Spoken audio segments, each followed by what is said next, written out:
First, I want to thank all of the sponsors that made this event happen this evening. It's been a tremendous success. I would like to encourage everyone to have a wonderful and enjoyable evening as you learn about and support the mission of this terrific organization.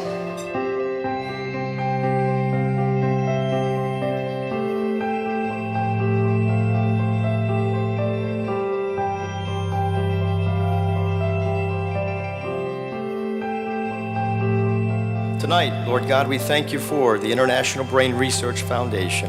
Thank you for their dedication and commitment to the research of the understanding of the brain in order to diagnose and to treat injury, illness, and disease. Where other scientists end with knowledge, Phil forges on with imagination.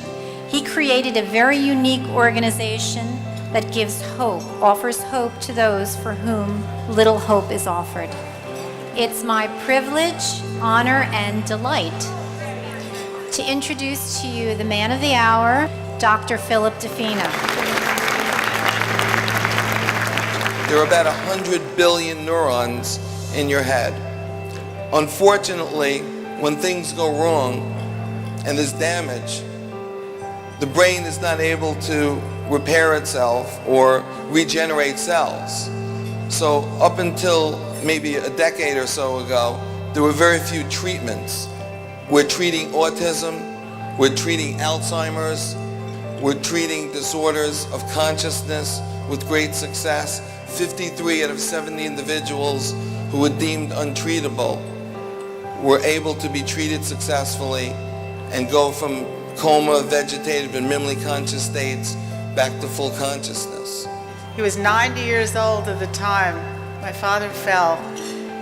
In 8 weeks, he was supposed to be honored at the Daughters of Israel Home for the Aged, who he was a big donor with. My father couldn't talk. He didn't know his name. He didn't know where he lived. And that was where Dr. Phil came in. 8 weeks later, my father was at the event and just as clear and brilliant as everybody in this room. And I was totally amazed at the work of Dr. Philip DeFina. This is a foundation that is absolutely focused every day on bringing together the best minds, meeting him. But what was absolutely amazing to me was to see these soldiers who had been brought out of a coma when the rest of the world had given up on them. His perseverance through brain damage and his pursuit to overcome the odds is something that sustained me morning, noon, and night. So I want to thank you again for naming this award after him. This would make Dan very pleased, and it certainly does help me to know what good has come from the struggle. And I truly believe that he is motivating me each minute, and I know that he is here with us tonight.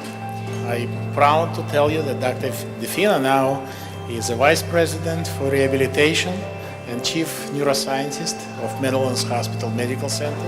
I sat with my 14-year-old niece in a coma with no hope when we made the agonizing decision to let her go. I made a promise to Jenny that night to make a difference. That promise led me to Jessica's family, who was also losing hope. But I'm proud to say she is now being treated by Dr. DeFina and his group. Let me start out by saying that I spent my childhood with a sister who never had the brain capacity of older than 8 months old. She died at 21 years old. I knew when she couldn't scratch her own itch. And when I scratched the itch, this is what I heard. And it made me realize that the simple act of scratching your own itch in my family was something to value. On behalf of my sister,